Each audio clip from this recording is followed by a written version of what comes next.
Hello everyone, আসসালামু আলাইকুম। আশা করছি আপনারা সবাই অনেক ভালো আছেন। আমরা সবাই আলহামদুলিল্লাহ ভালো আছি। আরো একটু নতুন ব্লগ ভিডিও দেখার জন্য আপনাদের সবাইকে ওয়েলকাম জানাচ্ছি। তো সকাল থেকে একটু মনে হচ্ছে শীতকালে ঘুম ঘুম ভাব, ঠান্ডা ঠান্ডা ভাব, কোনো কাজকর্ম করতে ইচ্ছে করছে না, শুধু বসে বসে থাকতে ইচ্ছে করছে কম্বলের ভিতরে, তাও আবার। তো এরকম একটা ওয়েদারে কিন্তু শীতের পিঠা না হলে কি হয়, আজকে ভাবলাম যে ভাপা পিঠা তৈরি করে ফেলে, যেহেতু চাল রেডি, গুড় রেডি, নারিকেল রেডি, বানাতে আর কতক্ষণ, বানালাম খেয়ে ফেললাম, এরকম একটা অবস্থা। তো ভাবলাম যে ভাপা পিঠা ট্রাই করব। এরপরে চিতল পিঠার জন্য হাঁসের ডিম লাগবে, হাঁসের ডিম আনতে হবে, আর হচ্ছে হাঁসের মাংস আনতে হবে। আজকে দেখি বাজার করতেও যাব, হাঁসের মাংস নিয়ে আসবো আর হাঁসের ডিম নিয়ে আসবো। তো ফার্স্টে যেহেতু সন্ধ্যা হয়ে গিয়েছে, এখন নামাজ পড়বো, তার আগে হচ্ছে করব, চালগুলোকে একটু ভিজিয়ে রাখবো। এরপরে হচ্ছে চালগুলোকে একটু করে রাখতে হবে, তারপর পিঠাগুলো বানাবো। ভাপা পিঠা নর্মালি সবাই অনেক বেশি পছন্দ করে, আর শীতকাল আসলে কিন্তু ভাপা পিঠার একটা আমেজ শুরু হয়ে যায়। তো আশা করছি আমার আজকের পুরো ভিডিওটা আপনাদের সবার কাছে অনেক বেশি ভালো লাগবে। আমার ভিডিও যদি আপনাদের কাছে ভালো লেগে থাকে, যারা এখন আমার ইউটিউব চ্যানেলটি সাবস্ক্রাইব করেনি, প্লিজ আমার চ্যানেলটি সাবস্ক্রাইব করে নেবেন, আর ভিডিওর মধ্যে একটা লাইক দিতে বলবেন না। তো এখানে হচ্ছে নতুন আতপ চাল দিয়ে পিঠাগুলো তৈরি করবো। আতপ চাল দিয়ে তৈরি করলে, নতুন চাল যেগুলো বের হয় আর কি, এগুলো দিয়ে তৈরি করলে ভাপা পিঠাগুলো অনেক বেশি একটু মজা হয় আর কি। তো আমি আজকে বেশি বানাবো না, জাস্ট সন্ধ্যার জন্য অল্প করে বানাবো। এরপর যখন আপু আসবে তখন আপু সহ একসাথে খাওয়া যাবে। তো এখন শুধুমাত্র 4 কাপ বানাবো আমি, মানে 1 কেজি পরিমাণ আর কি। এদিক দিয়ে পড়েও গেছে, আরে আল্লাহ, পড়লে এত বিরক্ত লাগে। এরপরে দিব হচ্ছে লবণ,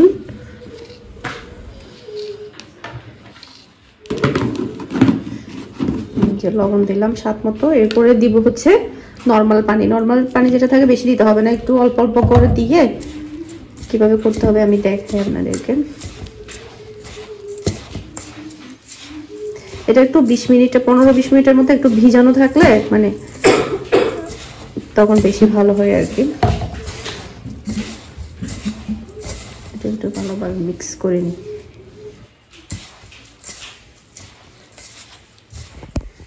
তো এখানে আপনারা দেখতে পাচ্ছেন চালগুলো কিন্তু একটু ভেজা ভেজা হয়ে গিয়েছে, একেবারে কিন্তু আটা আটা হয়নি। এভাবে দলা পাকানো যাবে, মানে দলাটা একটু টাইট হবে, ওরকমটা করতে হবে। আবার দলাটা যদি খুব তাড়াতাড়ি ধরার সাথে সাথেই যদি ভেঙে যায়, একটু চাপ দিলেন সাথে সাথেই যদি ভেঙে যায়, সেটা কিন্তু হবে না। একটু দলাটা যখন পাকাবেন তখন যাতে মানে আঙ্গুল দিয়ে টিপার, মানে জুড়ে টিপার পরে ভেঙে যাবে, ওরকমটা করে নিতে হবে।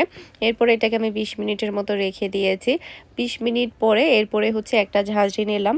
নর্মালি হচ্ছে মানে আগে হচ্ছে বাঁশের যে চালনগুলো ইউজ করতো, ওটাকে মেবি চালনি বলা হয়, ওগুলো দিয়ে না ভাপা পিঠার গুঁড়িগুলো চেলে নিলে অনেক বেশি তাড়াতাড়ি হয়ে যায়। এসব চালনি দিয়ে কিন্তু খুব তাড়াতাড়ি হয় না, মানে একটু টাইম লাগে। তারপরও আমি এটাতে হাত দিয়ে মানে ভালোভাবে দলাগুলো ভাঙিয়ে নেব, এতে করে দেখা যাবে ভাপা পিঠাগুলো খুবই স্মুথ হবে। আসলে ভাপা পিঠা কিন্তু খুব তাড়াতাড়ি হয়ে যায়, খুব বেশি ইয়াও লাগে না। সব কিছু রেডি থাকলে আধা ঘন্টা 1 ঘন্টার মধ্যেই কিন্তু ভাপা পিঠা বানিয়ে ফেলা যায়, বানানোর সময়টা সহ আর কি। তো এখানে দেখতে পাচ্ছেন চালন দিয়ে আমি দলাগুলোকে এভাবে ডলে ডলে ডলে ডলে ভেঙে তারপরে হচ্ছে নিচে গুঁড়িগুলো পড়ে যাবে, এভাবে করে আমি সবগুলো গুঁড়িকে ভালোভাবে চেলে নিব। তারপরে হচ্ছে পিঠাগুলো প্রথমে চেলে নিব, তারপরে পিঠা তৈরি করব। তো এটা তৈরি করার পরে একটু বাজারও করতে যেতে হবে, টাইমও লাগবে, সেজন্য তাড়াতাড়ি করা ট্রাই করেছিলাম যাতে করে তাড়াতাড়ি নাস্তাটা করে নেই। তো এখানে আপনারা দেখতে পাচ্ছেন আমার সবগুলো গুঁড়ি কিন্তু চালা হয়ে গিয়েছে। ভাপা পিঠার যে ইয়াটা থাকে, ছাঁচটা থাকে, তো ওখান থেকে আমার 2টা ছিল, 2টা থেকে এখন বানানোর সময় আমি একটা খুঁজে পাচ্ছি না। নর্মালি মনে হয় সবার ঘরে এটা হয়, যখন আপনি কোনো কিছু বানাতে যাবেন তখন আপনি এটা খুঁজে পাবেন না, ওটা খুঁজে পাবেন না। তো আমার কিন্তু 2টা ডাইস ছিল, 2টা থেকে আমি এখন একটা খুঁজে পাচ্ছি না, একটা দিয়ে আমি এখন কাজ চালাবো। তো এরপরে হচ্ছে এখানে আমি গুড় কিনে নিয়ে এসেছিলাম, গুড়গুলোকে হচ্ছে ছোটো ছোটো করে কেটে নিয়ে তারপরে আমি এখানে নারকেল দিয়ে দিচ্ছি। নারকেল দিলে বেশি ভালো লাগে পিঠার মধ্যে। আবার অনেকে কিন্তু নারকেল আর চিনি দিয়েও তৈরি করে, তবে নারকেল আর চিনির চাইতে কিন্তু গুড়েরটা অনেক বেশি মজা হয়। তো সামান্য করে একটু আঙ্গুল দিয়ে একটু হালকা চাপ দিয়েছি যাতে করে উপরেরটা পড়ে না যায়। এরপরে হচ্ছে আমি এদিকে অলরেডি পানি বসিয়ে দিয়েছি। এটা হচ্ছে ভাপা পিঠার হাঁড়ি আর কি, গত বছর আমি কিনেছিলাম। মানে 1 বছর কিনলে হয় সারা জীবনে চলে যাবে এরকমের আর কি অবস্থা। তো এখানে হচ্ছে একটা পাতলা সুতি কাপড়কে আমি ভিজিয়ে নিয়েছি। এরপরে উপর দিক দিয়ে দিয়ে দিচ্ছি কতগুলো নেট আছে বাজারের, ওই যে মিষ্টির দোকানে নেট থাকে না, ওই নেটগুলো দিয়ে বানালে অনেক বেশি ভালো হয়। তবে ওই নেটগুলো আমার বাসায় ছিল, ওই যে বললাম না যখন আপনার প্রয়োজন হবে তখন আপনি পাবেন না। অনেক খুঁজেছি আমি, তবে একটা নেটও পেলাম না। হয়তো বা ফেলে দেওয়া হয়েছে, কিন্তু চোখের সামনে থাকে, এদিকে সেদিকে ঘুরবে, যখন দরকার হবে তখন আর পাওয়া যাবে না। এরপর ঢাকনা দিয়ে ডেকে রাখবো ম্যাক্সিমাম 1 মিনিটের জন্য। 1 মিনিটের মধ্যেই কিন্তু ভাপা পিঠা একেবারে ডান। 1 মিনিটের চাইতে কিন্তু বেশি লাগে না, কমই লাগে সময়টা। তো এটা ভালোভাবে সেদ্ধ হয়েছে কিনা, চালগুলো ভালোভাবে ফুটেছে কিনা, ভিতরে হয়েছে কিনা, সেটা বোঝার কিন্তু একটা টেকনিক আছে, সেটা আমি আপনাদেরকে এখন দেখাবো। চামচটা দিয়ে একটু উপর দিক দিয়ে বাড়ি দিবেন। বাড়ি দেওয়ার পরে যদি দেখেন যে এটা ভেঙে যায়নি, তাহলে বুঝতে হবে এটা পুরোপুরি ডান। যদি দেখেন যে বাড়ি দেওয়ার সাথে সাথে ফেটে গিয়েছে কোনো একটা সাইডে, তাহলে বুঝতে হবে ভিতরে কাঁচাই রয়ে গিয়েছে।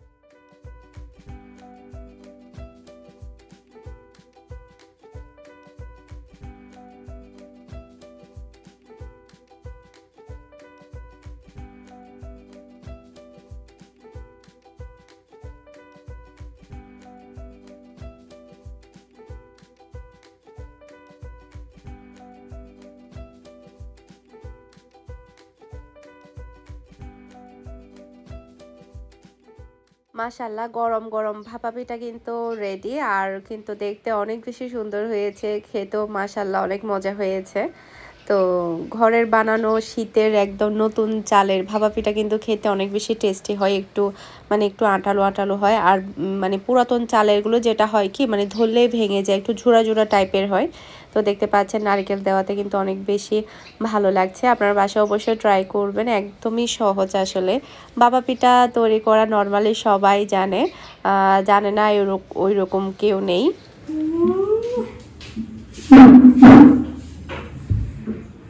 আসেন পিঠা খেতে, আসেন পিঠা খেতে।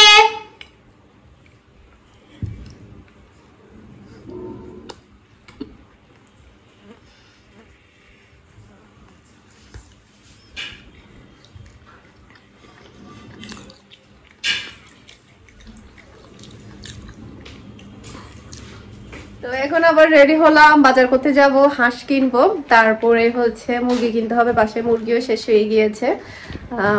বাজারে যাব। বাজার করা আসলে অনেক বেশি বিরক্তিকর, যেটা কি বলবো, খুবই ব্যাপার। তারপরে বাজার করে তো খেতেই হবে, তাই না?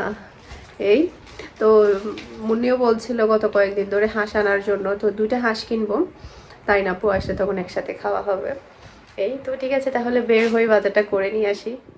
বাহিরে বের হয়ে দেখি বাবারে কি পরিমাণ ঠান্ডা, কি বলবো, মানে যখনই রিক্সা চলছে মানে এত বেশি ঠান্ডা লাগছে, মানে শাল নিয়ে বের হইনি, অনেক বেশি ঠান্ডা লাগছিল। আর এই সময়টাতে সিএনজিতে চললেও কিন্তু অনেক বেশি ঠান্ডা লাগে, বাচ্চাদের কিন্তু একেবারে ঠান্ডা লেগে যাবে।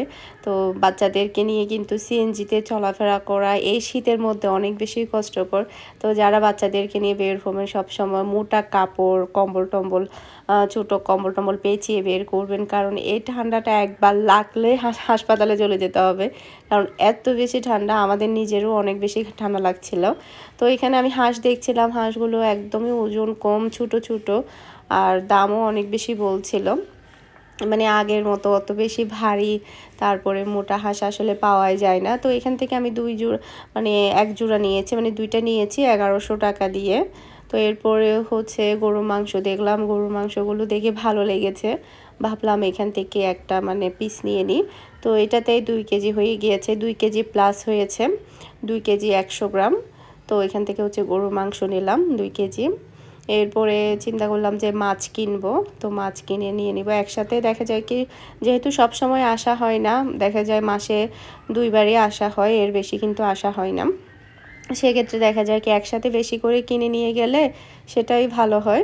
তো ওনাদেরকে বললাম যে মাংস পিস করে দেওয়ার দরকার নেই, শুধুমাত্র হাড্ডিটাই পিস করে দিতে হবে, মাংসগুলো বড় বড় টুকরা করে দিতে বলেছি। কারণ মাংস পিস করে দিলে মানে অনেক বেশি ভেজাল করে ফেলে। আমি যতবারই নিয়ে গিয়েছি মাংস পিস করে ততবারই ঠকে গিয়েছি, তাই বললাম যে একেবারে গোটা দিয়ে দেওয়ার জন্য। এরপরে মুরগি কিনতে আসলাম। তো সব কিছু আসলে এখন এত বেশি দাম, আপনার বাজারের ব্যাগটা পুরাবে না, তবে অনেক টাকাই চলে যাবে। তো আজকে আমি কত টাকার বাজার করেছি সেটা আপনাদের সাথে শেয়ার করব। তো এরপরে হচ্ছে মাছের বাজারে চলে আসলাম। এখান থেকে অলরেডি আমি কয়েক আইটেমের মাছ কিনেছি। তো মাছগুলো কাটতে দিয়ে দিলাম। ওনারা যে মাছগুলো কাটে মানে মাছের কালো ইয়াগুলো অবধি চলে যায়, মানে ওদের মানে নাইফগুলো বা ওদের বটি বা দাগুলো এত বেশি ধারালো থাকে, আর অনেক সুন্দর করে পিস করে কাটতে পারে। অল্প সময়ের মধ্যে মাছগুলো কাটা হয়ে যায়। আর সেম মাছ যদি আমরা বাসায় কাটতে যাই সেক্ষেত্রে অনেকটা বেশি কষ্টকর, মানে মাছের কাটা, মাছের আমিষ ফেলানো, মাছটাকে পিস পিস করা, সব মিলিয়ে কিন্তু অনেকটা বেশি ঝামেলা। তো কোরাল মাছ দেখেছিলাম, কোরাল মাছও নিয়েছি, মিডিয়াম সাইজের ছিল, মানে বেশি বড় না। এরপরে হচ্ছে ফলিয়া মাছ, যেটা কিনা রূপচাঁদা, বড় কালো যে রূপচাঁদাগুলো থাকে ওগুলো নিয়েছি। এরপরে হচ্ছে শোল মাছ, যেটা শোল মাছ না, এটা আমাদের চট্টগ্রামে হচ্ছে মাইট্টা মাছ বলে। এটাকে আমি ব্লগে শুনেছি যে অনেকে বলছিল এটাকে সুরমা মাছ, সুরমা মাছ, এটাকে নাকি সুরমা মাছও বলা হয়। তবে আমাদের চট্টগ্রামে সাতকানিয়ার ওদিকে মাইট্টা মাছই বলা হয়। মাছটা কিন্তু খেতে অনেক বেশি মজা থাকে, এগুলো সমুদ্রের মাছ তো, আর শীতকালে বেশি এই মাছগুলো মজা হয়। তো ওখান থেকে নিয়ে নিলাম। এরপরে হচ্ছে বাসায় চলে এসেছি। বাসায় আসার পরে সব কিছু বের করে প্রাথমিক পর্যায়ে হচ্ছে মানে ক্লিন করে নিয়েছি মাছগুলো, হাঁস, তারপরে হচ্ছে দেশি মুরগি, ফার্মের মুরগি, তারপরে হচ্ছে এদিকে মাছগুলো। এরপরে হচ্ছে কোরাল মাছ, কোরাল মাছগুলো বেশি বড় ছিল না। এরপরে এটা মাছগুলো কাটতে বেশি মানে থেতলা করে ফেলেছে মাছগুলো, সুরমা মাছগুলো। আরগুলো ঠিক আছে। তো এগুলো সবই এখন ফ্রিজের মধ্যে ঢুকিয়ে রাখবো। তো আজকে আমার টোটাল এই সবগুলোতে বাজার হয়েছে ৬,০০০ টাকার চেয়ে একটু বেশি।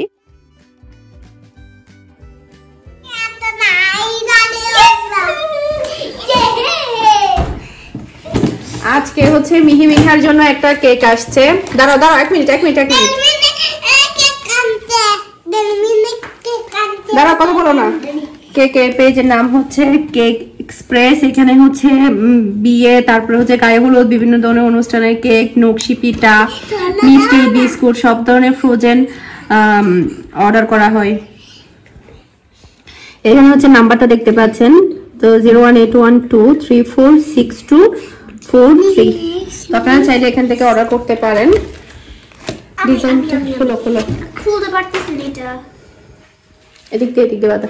ছুরি নিয়ে আসো, উনি ছুরি নিয়ে আসো।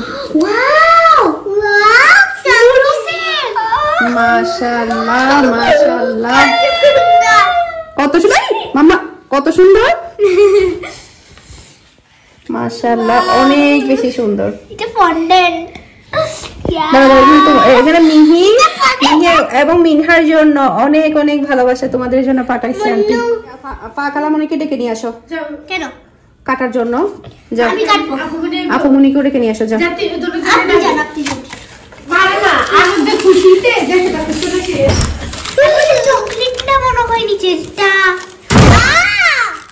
এত বেশি সুন্দর হয়েছে কি বলবো।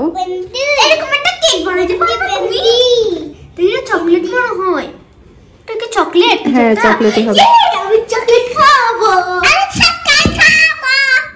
এটা বের করো একটু, পুতুলের মতো বোঝা যাচ্ছে কেকটা।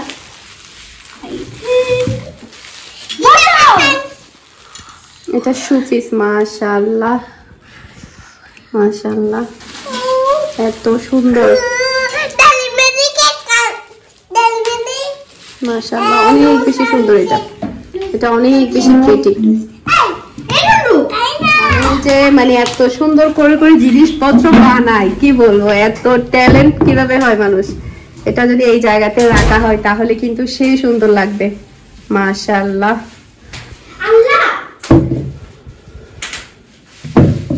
এটা এই জায়গাতে রাখবো।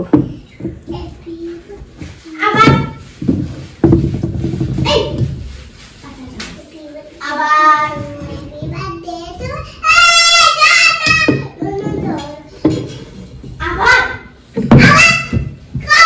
মাশাআল্লাহ, এটা এত বেশি পছন্দ হয়েছে আমার, কি বলবো, খুবই খুবই সুন্দর ছিল। এগুলো কিভাবে করছে আল্লাহ জানে, অনেক বেশি সুন্দর ছিল। এই যে অনেক অনেক অনেক সুন্দর, এটা খুবই প্রিটি। তো এই জায়গাতে রাখলে অনেক বেশি ভালো লাগতেছে। এই যে দেখতে পাচ্ছেন আপনারা,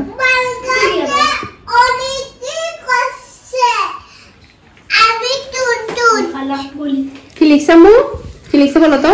আমি টুনটু, হ্যাঁ মি টুনটু, মুনিয়াপু তুমি, আব্বু, তারপর মামা, সব কিছু মিল আমি দু কাটো, এটা কাটতেছে না তো, উপরেরটা কাটো। কেমনে কাটবো বুঝতেছি না আমি। পা দেখো তো, কাটো এমে এমে এমে এমে কাটো, এমে এমে কাটো। চকলেট তো, এটা রিয়েল মনে হয় এটা চকলেট, এটা পুরোটাই হচ্ছে চকলেট। দেখো খাওয়া যাবে না। না এটাতে এগুলো জাস্ট আমরা শো, এটা ডিজাইন। মামা মামা প্লেট নিয়ে আসো মুন্নি। কত সুন্দর ও মেটা মাশাআল্লাহ, চকলেটটা অনেক মোটা।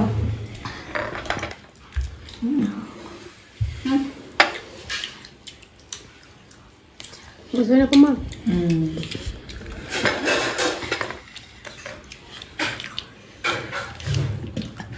আমার জন্য একটা ভেঙে দাও।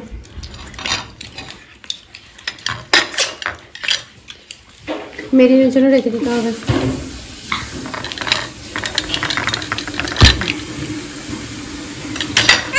আমি খাবো। মুখে কাটো দাও। শক্ত